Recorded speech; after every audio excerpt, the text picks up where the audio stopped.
Have you ever blamed yourself for something you couldn't control?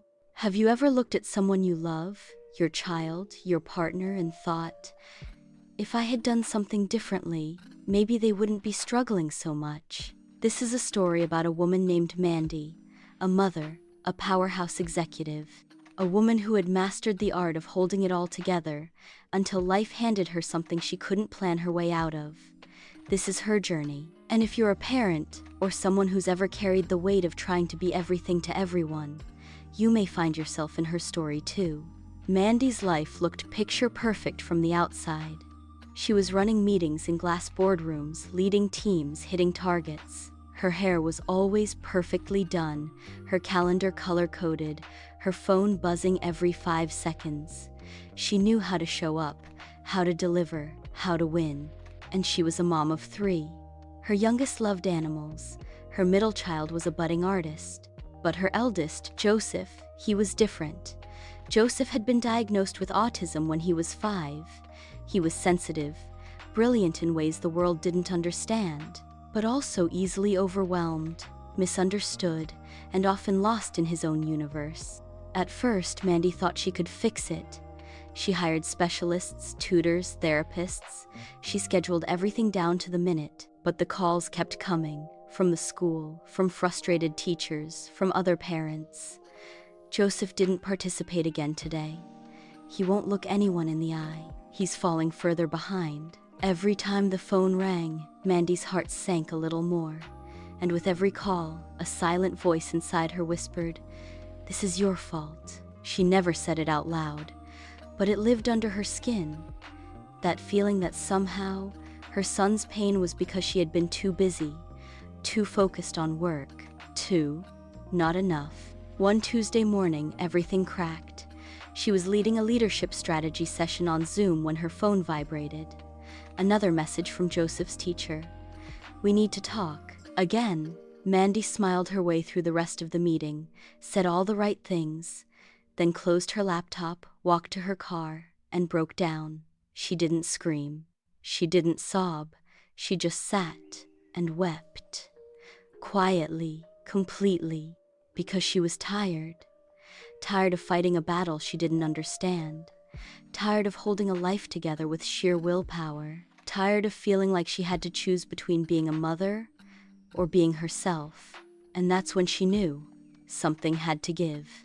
That week, Mandy resigned from her role as executive director of a company she had helped build from the ground up. It wasn't easy. She had worked her whole life for that title, that salary, that identity, but she also knew if she didn't find her way back to herself, she would lose more than just her career. She would lose herself. And maybe she'd already started to. At first, she didn't know what to do with the stillness. There were no morning meetings, no performance metrics, just space. And that terrified her, until she came across a name. The Dinaledi Institute. At first, Mandy wasn't sure what to expect. Healing circles? Journaling? Energy work? It all sounded soft. And she didn't feel soft. She felt broken. But something pulled her in. And on her first day at Dinaledi, she sat in a circle of women, each one carrying their own story, their own pain, their own healing. No one asked her to fix anything. No one told her what to do. They just held space. And for the first time, in a very, very long time, Mandy let herself exhale. She cried, she shook, she laughed, she forgave. Not her son, not the world, but herself. She forgave herself for thinking she had to be perfect. She forgave herself for believing that love had to come with achievement. She forgave herself for every moment she'd been hard on her child, because she'd been even harder on herself. And slowly, her energy began to shift. She wasn't just parenting differently, she was being differently. She was finally becoming the mother she was always meant to be, by becoming the woman she had long forgotten. And that's when the miracle happened. One afternoon, Joseph came home from school, smiling. Mandy raised an eyebrow. He handed her a piece of paper, a certificate for most improved. She froze. "Joseph, what is this?" And he shrugged. I answered all the questions, he said. I built the thing. Apparently, during a robotics challenge, Joseph had built a complex structure using only visual instructions and had explained it to the whole class. His teacher said it was the first time he'd spoken more than 5 words all term.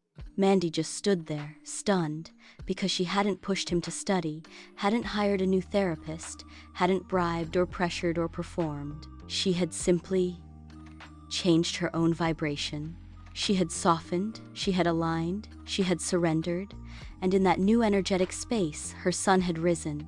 People think manifestation is about making vision boards and repeating affirmations, but the truth is, sometimes the most powerful thing you can do is release the resistance within you. Because our children don't just learn from our words, they absorb our energy.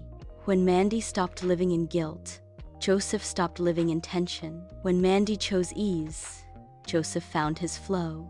And when Mandy remembered her own light, Joseph was free to shine in his.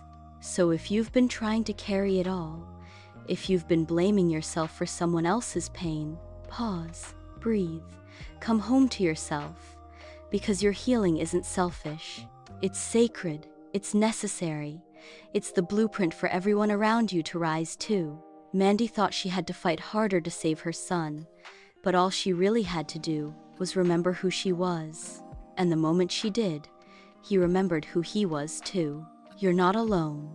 Come home to the Denality Institute. There is light waiting for you here, and it begins within.